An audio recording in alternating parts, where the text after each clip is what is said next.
Hey, what's up, everybody? Welcome back to the Nerdcastle for the next episode of the Dwarves. My name is Splattercat. Very happy to have you here today as we play this fantastic little CRPG that came out of nowhere too, and it's got a really original set of ideas, and I like that about it.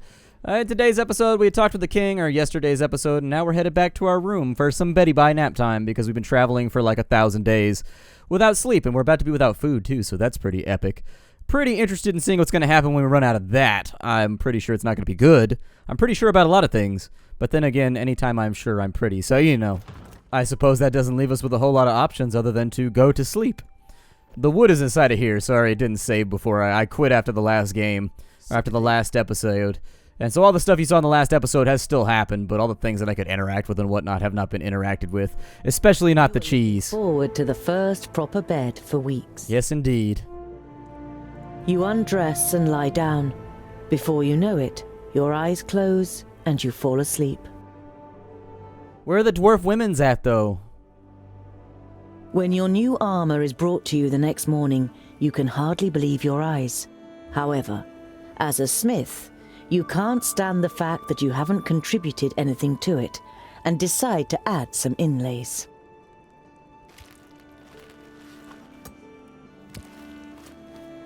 Even one who wears the armour of a prince can still be a farrier underneath it, don't you think, Tongue-Dill Bolafar? Just like a snake in elegant clothing is still a snake. Ignoring your question, Bislipur eyes you very exactly before he speaks. So, you want to be one of our kingdom? A foundling brought up by a wizard? One wouldn't think it possible. And I don't think it possible either. There is no proof of your origin, and Gandagar's the council on his side. Why don't you spare yourself the disgrace and just not turn up in front of the council? Put your scheme to bed, and we will take you into our kingdom. We will give you everything you need your whole life long. In exchange, you support Gandagar instead of challenging him. Proof? Nah. Proof? Oh, you mean like your letter that has been found after 1,000 cycles and makes the elves responsible for the fall of the Fiflings? It is no secret that the elves are deceitful, and what could possibly be more suited to get one over on us than letting the perished land in and presenting us as the scapegoat? The elves have been displaced by the perished land and are now almost eradicated. I said they are deceitful, not wise. Children of the Smith cannot be silenced. You are a dwarf, I confess, but no fourthling can remember a dwarf child ever going missing. And you know thousands of the Fourthlings personally, and know exactly where they live in the mountains, what they're planning, or what small tragedies take place in their lives? You have a sense that all the long evenings in the library and debating with Lot Yonan weren't for nothing, as Bislipur struggles for a reply, then lets it go. That's right, bitch Slipper. You ain't got nothing to say to me. You ain't got nothing. You have had enough of this dwarf. He makes you feel uneasy, or worse still. Get out! A humanized bastard will not issue me orders. Know your place, false dwarf.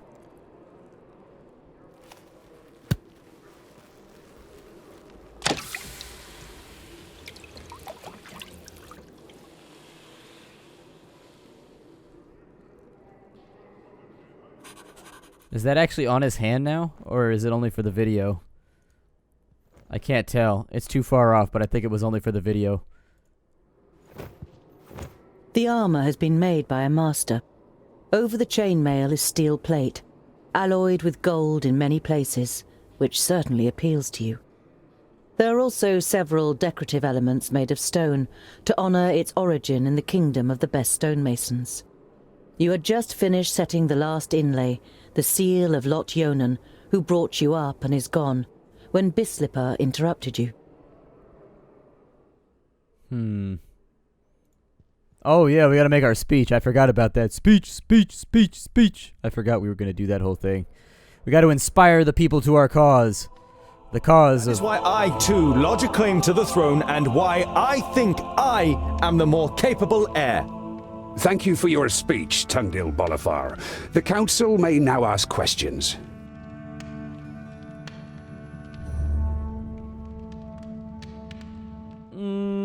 Let's call a secondling. Yes, the dwarf from the Secondling Kingdom over there.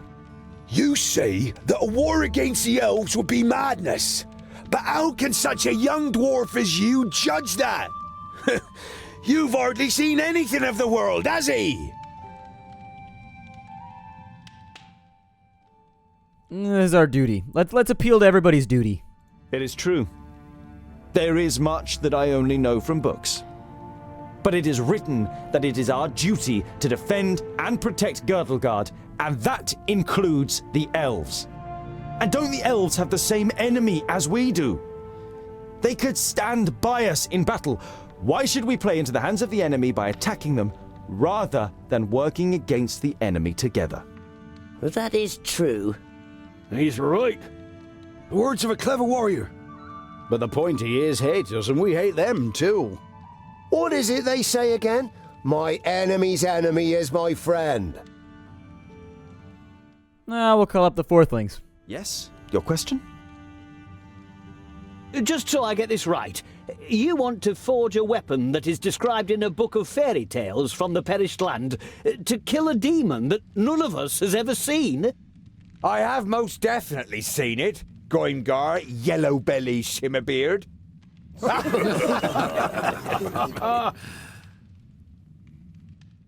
Yeah, it's true. That guy does have the remains of his fruit salad in his beard. I can't take him seriously.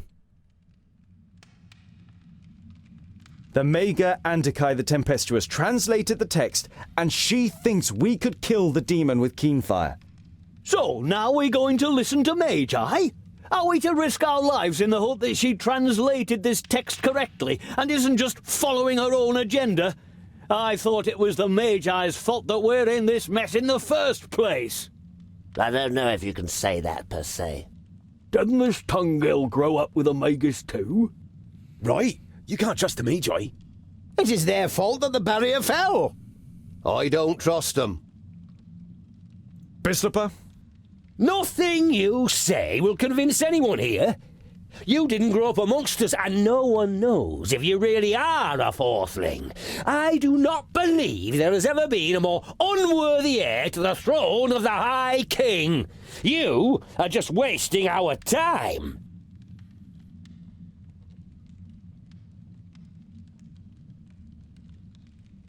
Oh, I didn't know you were the spokesperson for everyone at this assembly, Bislipper. I had the impression that every dwarf is capable of forming their own opinion.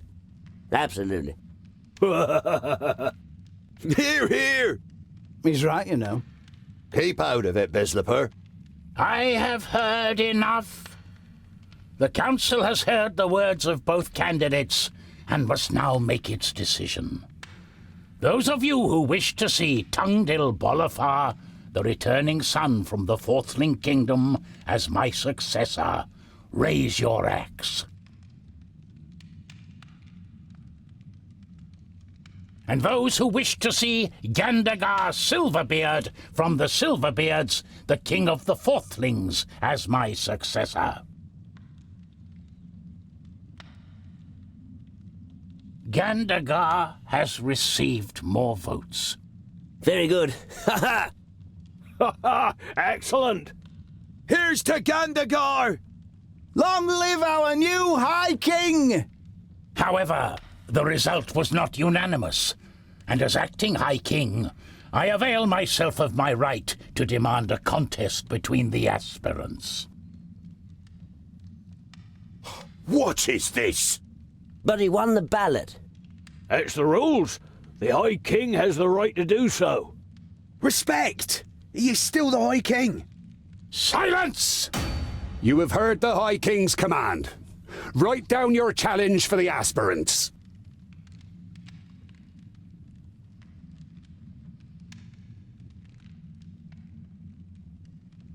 Are you ready? The one that masters this task first will become the High King.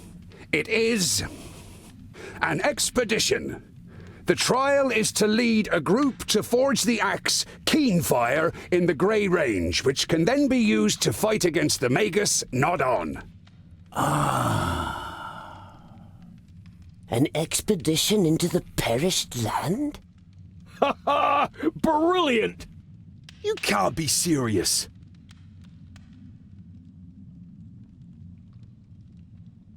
That's what I call a worthy challenge, don't you think? I call it luck, Scholar. Of all the challenges, Bislapur draws this one. Ha ha ha! Yes. Luck. So apparently we're having a competition to see who can expedite into the parish lands first. But, my king, don't demand this of me. Why me, of all people? You are one of my best gem cutters, and I promise to support him. It should be a fair contest. Or should I break my word just because of you? But... You will go, Goimgar Shimmerbeard. Do not put us to shame. Follow Tungdil's instructions. Go! And come back in good health. And with that, our group is complete. Who have you chosen as Mason?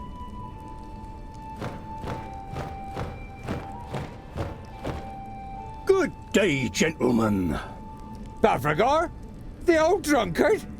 Old drunkard? He assured me he's the best stonemason here. The High King himself sent him. Well, I said I was precisely the stonemason you need. I didn't exactly say I was sent by the High King. You let yourself be tricked by a drunkard. I don't want him with us.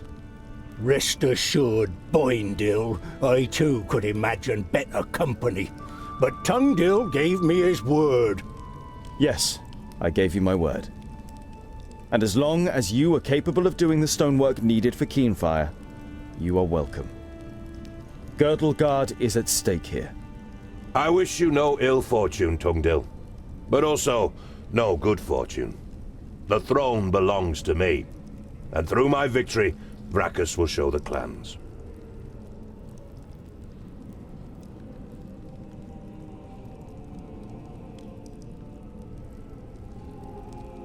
The task is clear to the contenders? The first to forge Keenfire and bring it back here has proven his abilities and will be our new High King to lead us in battle against Nod On. It will take months to complete the task. The journey to the Fiflings alone is a long and dangerous business. Dangerous, yes, but not necessarily long. Do you know the old tunnel system that connects the Dwarven kingdoms? Tunnels are all well and good, but why should we get there so much quicker under the ground than over it? A knowing smile plays on the mouth of the advisor. Well... So it just mirrors the character design in this game really badass. Like every dwarf they bring out, I just figure he's going to be a stereotypical dwarf. And then every time their armor design and everything else is like super badass. I don't know. I normally feel like dwarves all kind of look the same. But in this one, it's like everybody's got their own distinct armor style.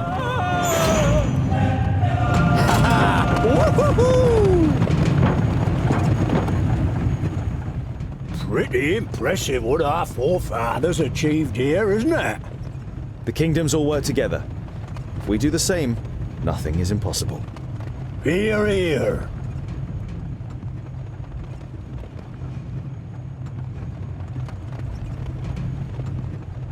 I still don't understand why you tricked me and why you were so set on coming with us. I have been the master of stone for more than 200 sun cycles. My work is admired all over Girdlegard. There has never been a better secondling mason than me. But today, I don't want to be remembered as a drunkard with the chisel trembling in my hand, but as Bavragor Amethyst, undefeated master of stone who brought Keenfire to life. One last masterpiece. I hope you understand me asking, but there seems to be bad blood between you and Boindil. It's nothing that will endanger our mission. We've just always hated each other. There's more behind it than commonplace hatred. Bavrigor doesn't react. His gaze is directed towards events that took place a long time ago. You really should rein in your drinking. We need you in good shape. There are some who say I'm only the master of beer and not the master of stone anymore. But don't worry, I haven't forgotten. I can't forget, no matter how much I drink. I wonder why we haven't seen any sign of Gandagar recently. Perhaps they took a wrong turn somewhere. I'm sure we'll reach the Fifthling Kingdom before them.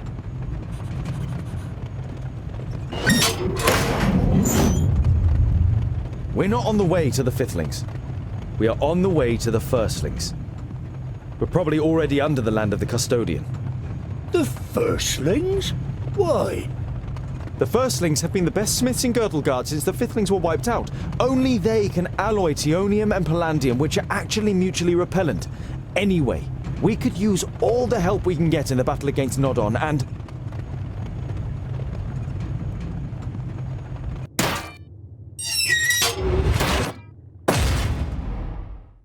Yeah, I saw that one coming. There was no way this journey was going to end safely.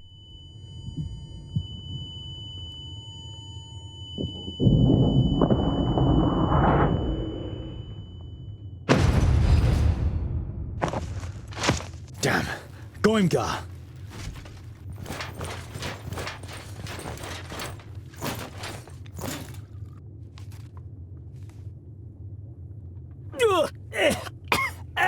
It burns! We won't get further this way, Scholar. What now? It's all your fault, you imposter.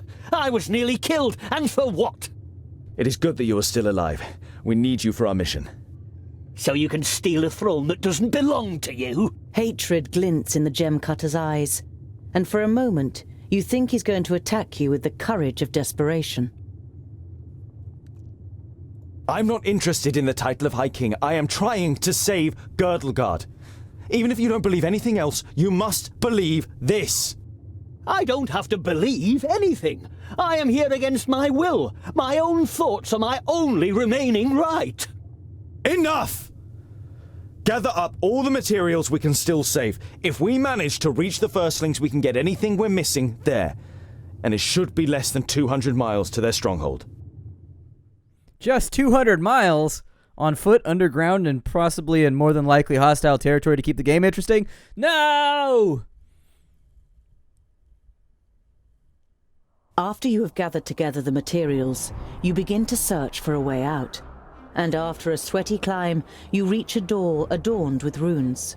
From here, you enter a large cave with a waterfall covering a sun-drenched opening. You walk through the waterfall one after another, and after the unintentional shower, you find yourselves in Wayan, near the enchanted realm of Oramira. You find yourselves on a plateau, and the river which falls as a waterfall here hides the entrance to the underground rail network. It then flows past a forest, behind which you can see a wall and tiled roofs. You check the map. That must be Mithridatia. We'll go through the forest to the city and see if we can refresh our supplies and buy some ponies. It's probably a decent plan to refresh them supplies. If we don't, it's going to get a little bit more difficult before it gets better. I know that Goimgar is a traitor, though. That guy's got to be a traitor. There ain't no way. Oh, good. They gave us some supplies, so that's solid. I was worried about that. Boindale strikes up song during your hike. A short while later, Bavrigor joins in. But rather than actually singing along, he tries to outdo Boindale with his own songs. When he finally strikes up a love song, Boindale becomes absolutely livid. You take the stonemason to one side and ask him if he's doing it on purpose. Of course I'm doing it on purpose. I'm gonna make him suffer the whole journey. It can't go on like this. We can't fight amongst ourselves and save Girdlegard. You take a short break before you dare breach the roots of the problem. It's to do with a woman, right? Not in the way you might think. Smeralda was my sister, a young thing of only 40 cycles. Bavrigor takes a large swig of his liquor before he continues. She was almost as belligerent as Boindle, and she got it into her blockhead to stand by him in battle. A bad decision. You can see the pain he is suffering in his eyes. You place a hand on his shoulder and put him under no pressure to carry on. The constant bickering between Boindale and Bavragor distracts you. Goimgar hears the clanking of armor first. Something's coming! Before you know it, the orcs are charging towards you over a hillside. Goody. So I haven't decided exactly who I want to bring just yet. I like everybody in our group so far, even like cowardly Shimmerbeard. I'm sort of interested to see what he does. We'll bring this guy for this fight though, the drunkard, just to see what his abilities are. He's got cleave and he's got mighty blow. He's got glass gems. So he can lure attackers to locations. He can hide. And then he can shield bash. He's disagreeable. Nobody likes him. He automatically attracts enemies. This is passive. Injuries don't reduce his health. He always starts a battle with 80% health because he's a tough guy. Okay. Sounds fine to me.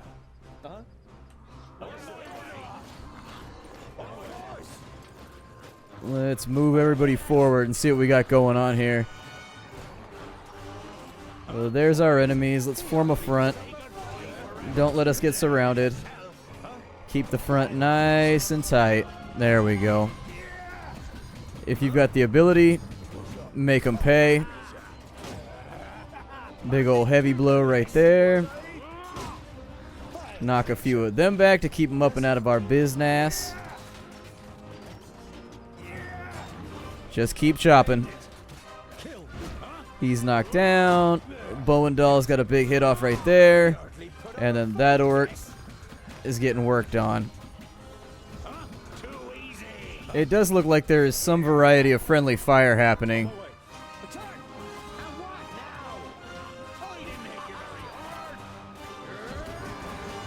There you go.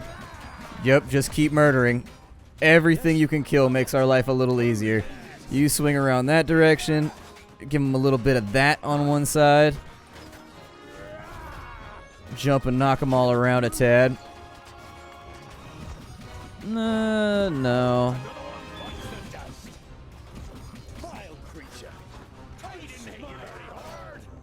I would suggest that maybe we get them surrounded. You, sir, pop up that. We need kills, so I'm going to try and fish them out here.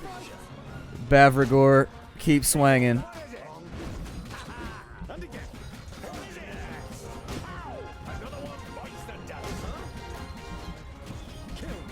He's getting arrowed. I think it's the arrows and the friendly fire. And they are using abilities on their own, especially when he berserks and they're hitting each other. So it's a little bit murky there. I think I need to spread them out a little bit more. But you can't get surrounded either. If you get surrounded, it deals extra damage. So you've got a bit of a catch-22 there as to how you want to proceed. Yes. Because you can't fight lumped together because you want to make battle lines to keep yourself from getting surrounded. But at the same time, if you make battle lines, they friendly fire each other to death. A little bit of an issue. We'll see what happens here. I do think we need to get in there on some of the... Here, you guys get out from behind me right now.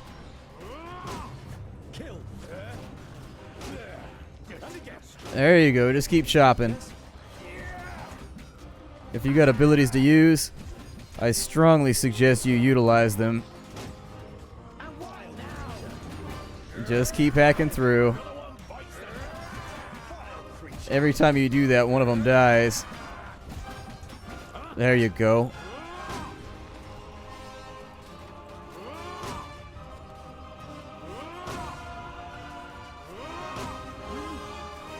Now Bavragor's catching it this time.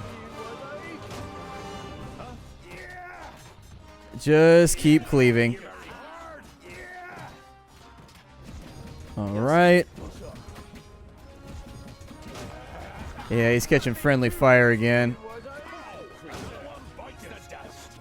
Stay away from him when he's in berserk mode is really what I'm learning here. He's a dangerous man with an axe in his hand. The lay of the land. With a smile on a plant. Yeah, the friendly fire is what's getting us. That's exactly what it is. Bow and Doll, get out of there. Oh, the friendly fire from his hammer is getting people too. Jesus, that's all kinds of problematic. Up the hill we go to finish off some archers.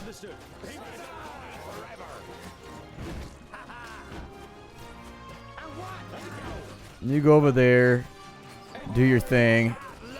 Nope, he's got friendly fire. So I'm probably going to send him up there so that he's not hitting our own guys. He followed him down to there. Get back up here and get that archer. Yeah, you stay right there. Boindale, I have no idea what you're attempting right now. Yeah, you get back. Boindale's just going to DPS this guy down with his specials. There we go. Big guy's down. I would have you guys go there. You, sir, what are you up to?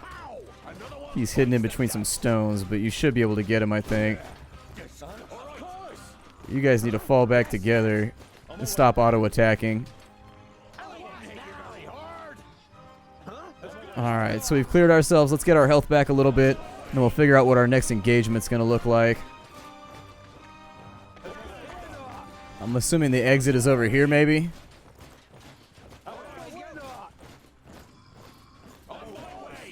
It is not. So where is the exit hiding at? A little arrow or something like that would be good.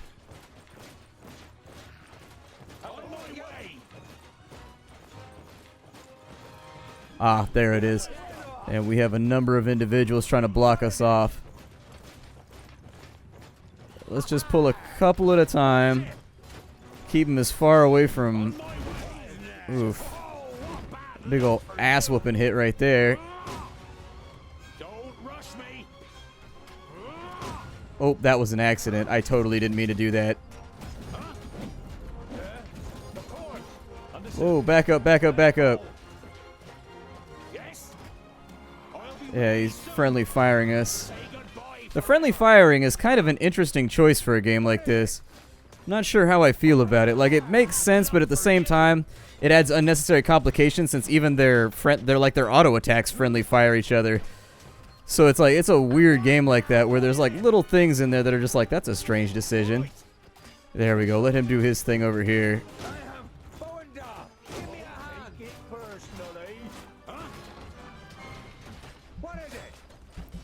Bow and Doll, get out of there. You're too beat up. You are no longer allowed to participate in this. And if he blood rages, we've got real problems. Kill your guy. You kill your guy. And then over here, kill your guy. And kill your guy.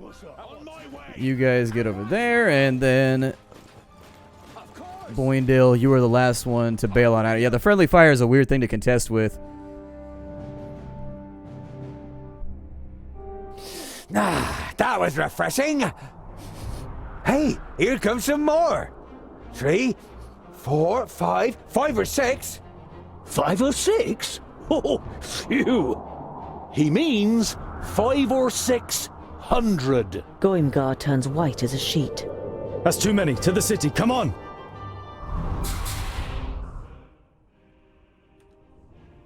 And with that, we will call it a day. My name is Splattercat. Thank you for joining me here for the next episode of The Dwarves. I will see you all in tomorrow's episode, okay? Thanks for stopping on in. Bye, everybody.